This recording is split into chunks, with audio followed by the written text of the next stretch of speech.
Claire Thompson sat alone on a cold wooden bench in Riverside Park, staring at her phone screen with growing frustration. The winter wind bit at her cheeks, but she barely noticed. Her mother's text message glowed on the screen, each word feeling like a tiny needle. "Claire, sweetheart, your brother is bringing his new girlfriend to Christmas dinner. Your cousin Rachel found someone wonderful too. Even Uncle Tom is bringing a date. You will be the only one alone again. People are starting to ask questions, honey." Claire let out a long breath that turned into a white cloud in the freezing air. She was 26 years old, working 2 jobs just to pay rent on her tiny apartment. And somehow, her biggest problem was not having a boyfriend for one dinner. The universe had a cruel sense of humor. She looked around the park. Families walked by with children bundled in colorful scarves. Couples held hands near the frozen fountain. Everyone seemed to have someone except her. A crazy idea. Claire opened her wallet and counted the crumpled bills inside. $32 until next Friday? After paying for groceries and bus fare, she would have maybe $5 left. She laughed bitterly at herself. Where does someone even rent a boyfriend? She muttered out loud. Oh right, nowhere, because that would be completely insane. Actually, I know exactly where. Claire jumped so hard she nearly dropped her phone.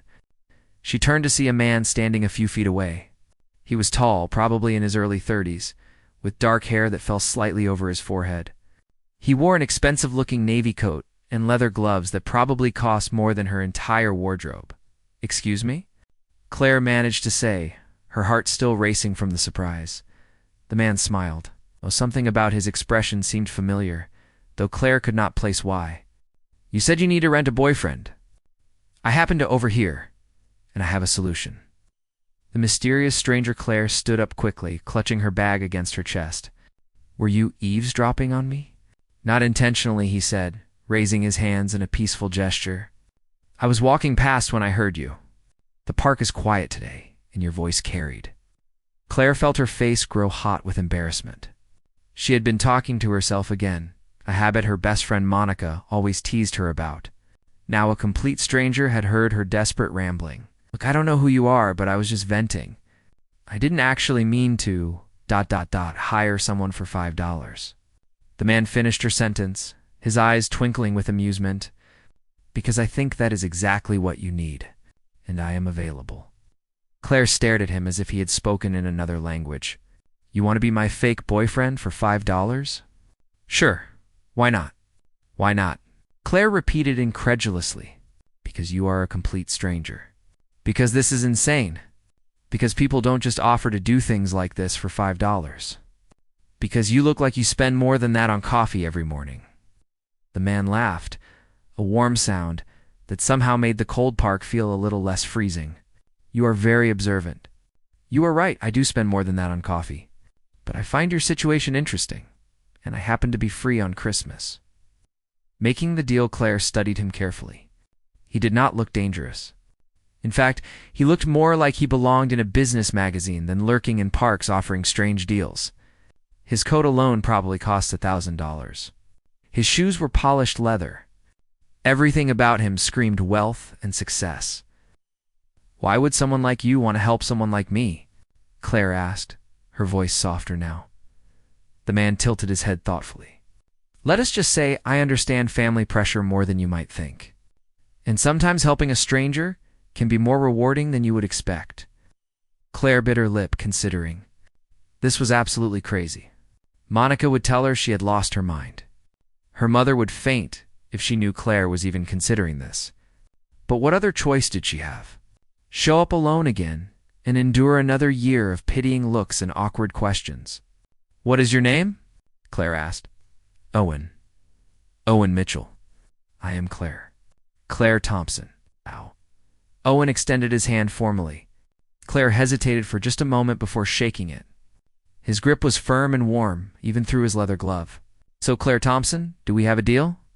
I will be your date for Christmas dinner. $5, as you specified." "You are serious about the $5? "Completely serious." Claire could not believe she was actually considering this. "I need to know more about you first. I cannot just bring a stranger to my family dinner." "Fair enough." Owen gestured to the bench. "Shall we sit and discuss the details. Planning the performance, they sat down together, and Claire wrapped her scarf tighter around her neck. Owen seemed completely unbothered by the cold, as if expensive coats came with built-in heating. "So what do I need to know about your family?" Owen asked. Claire sighed. "Where do I even start?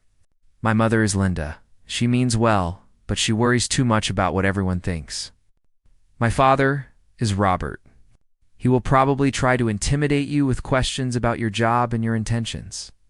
My brother Danny is bringing his girlfriend, and he will definitely make jokes about me finally finding someone."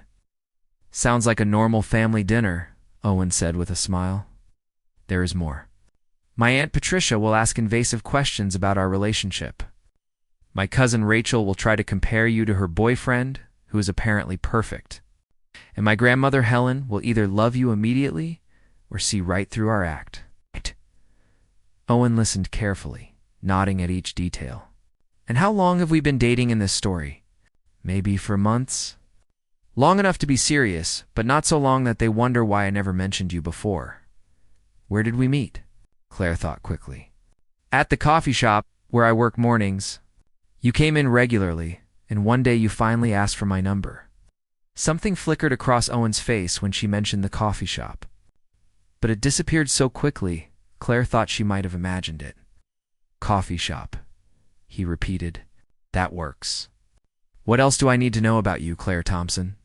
A strange connection. They spent the next hour talking, creating their fake relationship story. Claire learned that Owen would pretend to be a business consultant, something vague enough to avoid detailed questions. He would say he enjoyed reading, hiking, and trying new restaurants. All safe, normal hobbies that would not raise suspicion. But as they talked, Claire noticed something strange. Owen seemed genuinely interested in her life. He asked about her jobs, her dreams, her favorite books. He listened when she talked about wanting to go back to school someday to study graphic design. He did not check his phone once or seem bored. "You're good at this," Claire said finally. "Have you done this before? Fake boyfriend for hire?" Owen laughed. "No, this is my first time, but I am a quick learner." The sun was starting to set, painting the sky in shades of orange and pink. Claire realized they had been talking for over an hour, and it had not felt awkward or forced. It had felt natural, easy, like talking to an old friend. "I should probably go," Claire said, standing up. "I have a shift at my evening job in an hour." Owen stood as well. 2 jobs. 3, actually, Claire admitted. Mornings at the coffee shop, evenings at a restaurant, and weekends doing freelance graphic design when I can find clients. That is a lot of work. That is life when you are trying to make it in the city. Claire shrugged, trying to sound casual, even though exhaustion pulled at her bones constantly. Owen pulled out his phone. "Give me your number. We should meet once more before the dinner to make sure our story is solid." Claire recited her number, and her phone buzzed a moment later with a text from an unknown number. "This is me. Save it." "Okay. The dinner is this Saturday at 6. My parents live in Oakwood, about 30 minutes from here. I will pick you up at 5:30, Owen said. "You do not have to do that. We can just meet there, Claire." Owen looked at her seriously. "If we are going to convince your family we are a real couple, I should pick you up properly. That is what a real boyfriend would do." Claire felt something warm bloom in her chest at his words. "Okay, thank you, Owen." "Thank you for the easiest $5 I will ever earn." He smiled that mysterious smile again as Claire walked away from the park. Heading toward her evening shift at the restaurant, she could not shake the feeling that she had just made either the best or worst decision of her life. Only time would tell which one it would be. 3 days before Christmas, just be yourself on Saturday. Do not try to be anyone else. Your family should love you for who you are, not who they want you to be. The bus arrived and Claire climbed on board. As it pulled away, she looked out the window to see Owen still standing there watching her leave. Something about his expression made her heart ache, though she could not explain why. The secret text that night, as Claire lay in bed, her phone buzzed with a text from Owen. "I had a great time tonight. You were even more interesting than I thought." Claire smiled and typed back. You are pretty interesting yourself, mystery man. Mystery man? You know so much about me now, but I still feel like I barely know anything about you. There was a long pause before Owen responded. Maybe that is for the best. Why? Another pause. Because if you knew who I really was, you might not want me at your family dinner. Claire stared at the message, confusion and curiosity swirling in her mind. Now you have to tell me. Are you a criminal? A spy? A reality TV star? Nothing that exciting. Just someone with a complicated past. We all have complicated pasts, Owen, not like mine. Claire wanted to push further, but something told her to let it go for now. Okay, keep your secrets for now. But eventually, you're going to have to tell me the truth. Maybe, Owen replied, or maybe some secrets are better left buried. Claire put her phone down, her mind racing with questions. Who was Owen Mitchell, really? Why did he seem so familiar? And why did talking to him feel like coming home, even though they had just met? She fell asleep thinking about his smile, his kind words, and the mystery hiding behind his dark eyes. In 3 days, she would bring him to meet her family. In 3 days, she would pretend to be in love with a stranger. The terrifying part was, it was starting to not feel like pretending at all. Saturday evening came faster than Claire expected. She stood in front of her tiny bathroom mirror, applying lipstick with shaking hands. Her best friend Monica sat on the edge of the bathtub, watching with a mixture of concern and excitement. Look beautiful, Monica said. That emerald green dress is perfect on you. Claire smoothed down the fabric nervously. She had borrowed the dress from Monica because everything in her own closet seemed too worn or too casual. I feel like I am going to throw up. Deep breaths. You have practiced your story. You know all the details? You and Owen have this covered. What if my family sees through it? What if they ask questions we have not prepared for? What if Owen decides this is too crazy and does not show up? Monica stood and placed her hands on Claire's shoulders. Stop. Owen will show up. He seems like a man of his word, and even if your family suspects something, so what? You tried. That is more than most people would do. A knock on the apartment door made both women jump. Claire checked her phone. 5:30 exactly. Owen was nothing if not punctual. That is him, Claire whispered, suddenly frozen. Then answered the door, Monica said, giving her a gentle push. Claire walked to the door on shaky legs and opened it. Owen stood in the hallway, and Claire forgot how to breathe. He wore a perfectly tailored charcoal suit with a crisp white shirt and a dark green tie that somehow matched her dress exactly.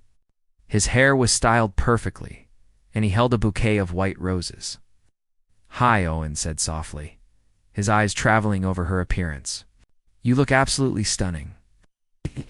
You look incredible, too. How did you know to match my dress? Owen smiled mysteriously. Lucky guess. These are for you. He handed her the roses, and Claire buried her nose in them, inhaling their delicate scent. No one had ever brought her flowers before. Monica appeared behind Claire, grinning widely. Owen, right? I am Monica.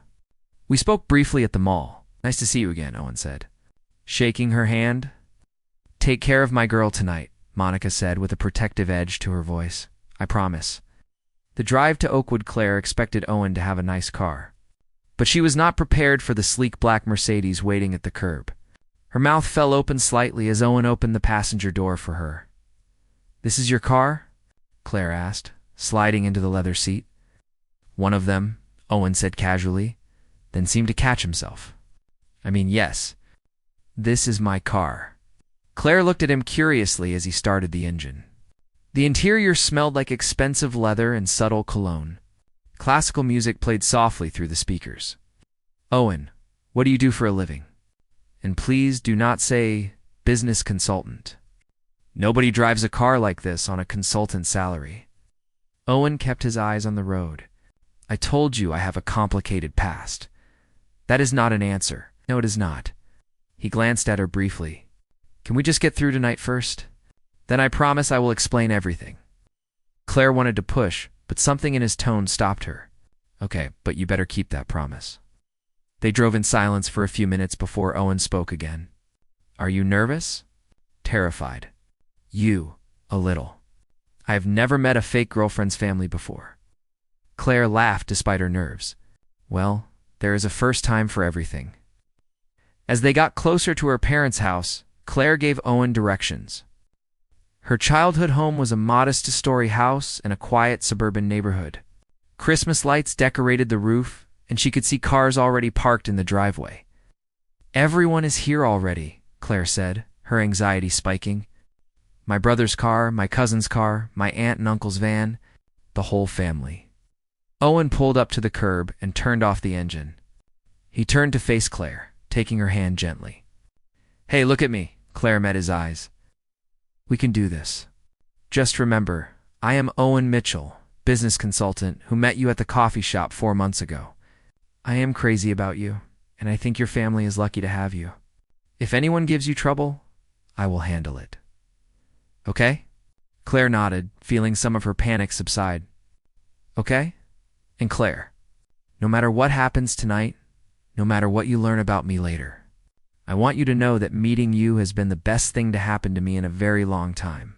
Before Claire could ask what he meant, Owen was out of the car and opening her door. He offered his arm, and she took it, feeling the solid strength of him beside her. Meeting the family, Claire's mother answered the door before they even knocked, her face lighting up with surprise and joy when she saw Owen. "Claire, you brought someone. Oh my goodness. Come in, come in." Linda Thompson was a whirlwind of energy, ushering them inside while calling out to the rest of the family. "Everyone, Claire is here, and she brought a guest." The living room fell silent as everyone turned to look. Claire felt like she was on display, but Owen squeezed her hand reassuringly. "Everyone, this is Owen. Owen, this is my family." What followed was a chaos of introductions. Claire's father, Robert, approached with his intimidating handshake. Her brother, Danny, made jokes. Her sister, Catherine, looked Owen up and down with barely concealed surprise. Cousin Rachel studied him like a specimen under a microscope. But it was Claire's grandmother, Helen, who changed everything. The elderly woman walked up to Owen, squinting at his face. Then her eyes went wide with recognition. "Owen Mitchell," she said slowly. "Owen Mitchell, from Mitchell Industries." The room went silent. Owen's face paled slightly, and Claire felt her heart drop into her stomach. "You know each other?" Claire asked weakly. The truth comes out. Grandmother Helen looked between Owen and Claire with confusion. "Know each other? Darling, do you not know who this is?" "He is Owen Mitchell. He is a business consultant." Rachel pulled out her phone, typing frantically. 30 seconds later, her face went white. She turned her phone around, showing everyone a news article. The headline read, "Owen Mitchell, CEO of Mitchell Industries, named one of the youngest billionaires in the country." Claire felt the room spin. She looked at the photo in the article, then at Owen standing beside her. Same face, same eyes, same mysterious smile. "Billionaire," Claire whispered. "Claire, I can explain," Owen started. "You are a billionaire?" Her voice rose. "Not a consultant." "A billionaire?"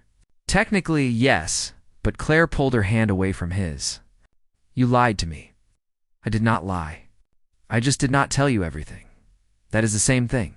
Claire could feel tears burning her eyes. Her family watched the scene unfold like spectators at a tennis match. Catherine spoke up, her voice sharp. "Wait, so you hired a billionaire to be your fake boyfriend?" "Claire, what is going on?" "Fake boyfriend," Linda gasped. "Claire Marie Thompson, tell me you did not." "I need air," Claire said. Turning and rushing toward the back door, she heard Owen call her name, but she did not stop. She stumbled into the backyard, the cold December air hitting her face like a slap. Behind her, she could hear her family erupting in confused chatter and Owen's deep voice trying to explain. The confrontation. Claire was standing by her mother's dormant rose garden when Owen found her. She heard his footsteps on the frozen grass, but did not turn around. "Claire, please let me explain." "Explain what?" She turned to face him, tears streaming down her cheeks. "Explain how you lied to me. How you made me feel like we were the same, both struggling, both trying to survive, when you were actually a billionaire who probably thinks this whole thing is hilarious. It is not like that at all." "Then what is it like, Owen?" because from where I am standing, you made a fool out of me." Owen ran his hand through his hair, frustration and pain evident on his face. "I saw you in that park, desperate and alone, and I recognized myself. Not because I struggle financially, but because I know what it is like to feel trapped by family expectations, to feel like you are never good enough. How could you possibly understand that? You are a billionaire." "My grandfather built Mitchell Industries from nothing," Owen said, his voice breaking slightly. "When he died, he left everything to me with one condition. I had to marry and produce an heir by the time I turned 35.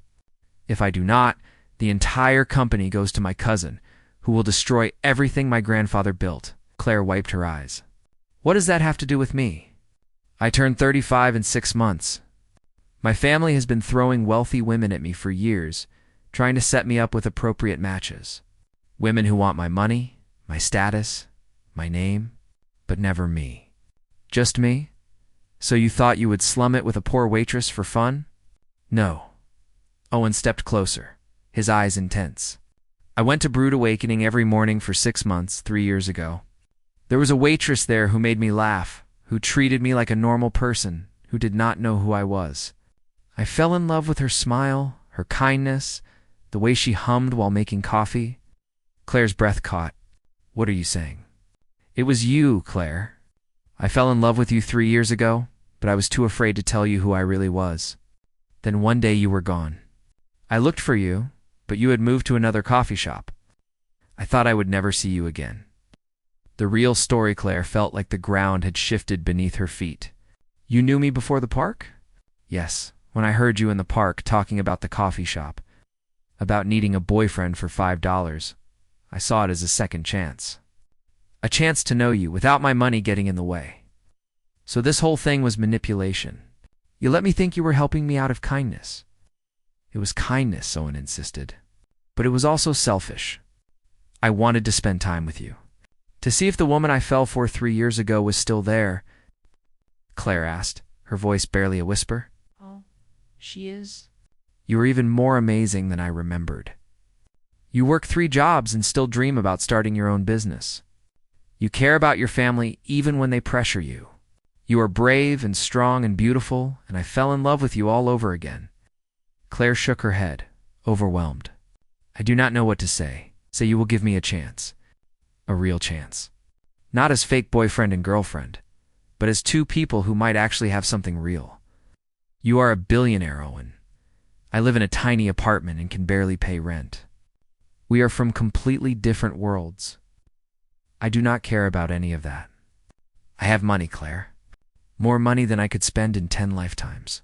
But you know what I do not have? Someone who looks at me the way you do. Someone who makes me laugh. Someone who makes me want to be better." The family interrupts. Before Claire could respond, the back door opened. Grandmother Helen stepped out wrapped in a shawl. "You 2 finished with your dramatic scene?" she asked with a slight smile. "Because dinner's getting cold, and your mother is about to have a heart attack." Claire laughed through her tears. "Grandma, this is insane. How am I supposed to go back in there?" "With your head held high," Helen said firmly. "So what if this started as a fake arrangement? Sometimes the best love stories begin with a little bit of pretending." She walked over and took Claire's hand, then Owen's, joining them together. "This young man drove all the way here, brought you flowers, and just confessed his love in my rose garden. I think the least you can do is hear him out over dinner." Making peace back inside, the family dinner was awkward at first. Everyone had questions, and Claire had to explain the whole story. From the park bench to the $5 deal to Owen's real identity. Her mother looked shocked. Her father looked impressed despite himself. Catherine and Rachel whispered to each other constantly, but as dinner progressed, something shifted. Owen charmed everyone with his honesty and humor. He answered every invasive question Aunt Patricia asked. He laughed at Uncle Charles's terrible jokes. He complimented Claire's mother's cooking and discussed sports with her father. Most importantly, he looked at Claire like she was the only person in the room. During dessert, Danny leaned over and whispered to Claire, "Fake boyfriend or not, that guy is head over heels for you." "I know," Claire whispered back. "That is what scares me. The drive home Owen drove Claire back to her apartment in comfortable silence. The evening had been exhausting emotionally, but also strangely wonderful. Her family had accepted Owen despite the unconventional circumstances, and her mother had actually cried happy tears. "Thank you for tonight," Claire said as they pulled up to her building. "For everything. Thank you for giving me a chance to explain." Claire turned to look at him. "I need time, Owen. This is all so much to process. You being a billionaire, you knowing me from before, your feelings. I need to figure out what I want. I understand. Take all the time you need." "But," Claire added, reaching for his hand, "I want you to know that I feel something too. I have felt it since the park. I just need to make sure it is real and not just caught up in this crazy situation." Owen brought her hand to his lips and kissed it gently. "Real or not, you have changed my life, Claire Thompson. And whatever you decide, I will respect it." 1 week later, Claire sat in her tiny apartment, staring at her laptop screen. Owen had been true to his word, giving her space to think. They had texted a few times, casual conversations that felt natural and easy, but tonight was different. Tonight, Claire had made a decision. She picked up her phone and called him. "Hello?" Owen's voice sounded surprised. "Hi. Can we meet? I want to talk." "Of course." "Where and when?" "The park. Where we first met. Tomorrow at noon. It's the real beginning." Claire arrived at the park early, sitting on the same bench where this whole adventure had started. Snow covered the ground and children played nearby. Building snowmen and throwing snowballs, Owen arrived exactly at noon, dressed in jeans and a simple jacket. He looked nervous, vulnerable in a way she had never seen before. "Hi," he said, sitting beside her. "Hi." They sat in silence for a moment before Claire spoke. "I have been thinking about everything you've said. About knowing me from the coffee shop, about falling in love, about wanting something real, and I think you are crazy. We barely know each other. You are a billionaire, and I am a waitress. This could never work." Owen's face fell, but he nodded. "I understand," Claire continued, a smile tugging at her lips. "I also think crazy might be exactly what I need. I have spent my whole life playing it safe, working hard, following the rules. And where has it gotten me? Maybe it is time to take a chance on something unexpected." Owen looked at her with hope dawning in his eyes. "What are you saying?" "I am saying I want to try. A real relationship, not a fake one. Starting fresh, getting to know each other properly.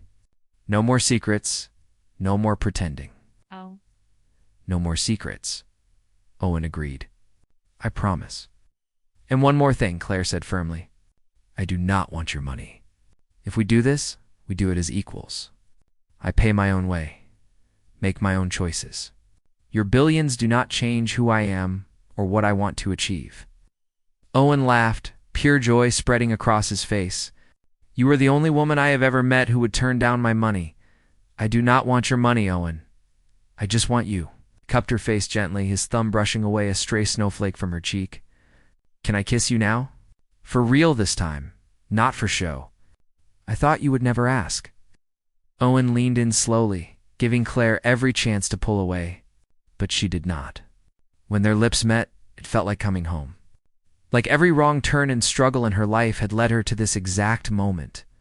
The kiss was gentle and sweet, full of promise and possibility. When they finally pulled apart, both were smiling. 6 months later, Claire stood in the empty storefront, looking at the blank walls and imagining the possibilities. Owen stood beside her, hands in his pockets, letting her take it all in. "What do you think?" he asked. "I think it is perfect."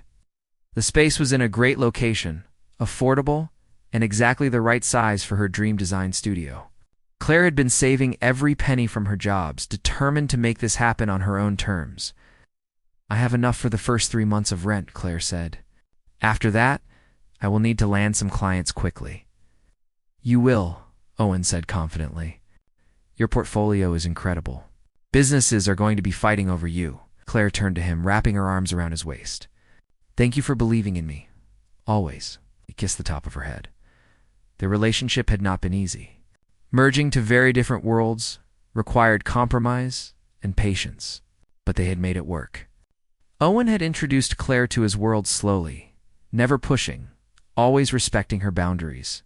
And Claire had opened her heart, learning to trust that Owen loved her for who she was, not what she could become. "By the way," Owen said casually, "my family wants to meet you. Official dinner at the estate next weekend." Claire groaned. "More family pressure? Afraid so? But this time, I will be the nervous one," good Claire teased. "You can pay me $5 to be your fake girlfriend." Owen laughed, pulling her closer. "How about I make you a better offer?" "Oh." He pulled a small velvet box from his pocket, and Claire's heart stopped. "How about you be my real wife instead?" Claire looked at the ring, a simple but beautiful diamond that caught the light perfectly. Then she looked at Owen, the man who had started as a stranger in a park and had become her whole world. She whispered, "Yes, I will marry you." As Owen slipped the ring on her finger, Claire thought about that desperate day in the park when she had been willing to hire a fake boyfriend for $5. She had been looking for someone to help her survive one dinner. Instead, she had found someone to share her entire life with. Sometimes the best things in life really did start with a little bit of crazy. The end.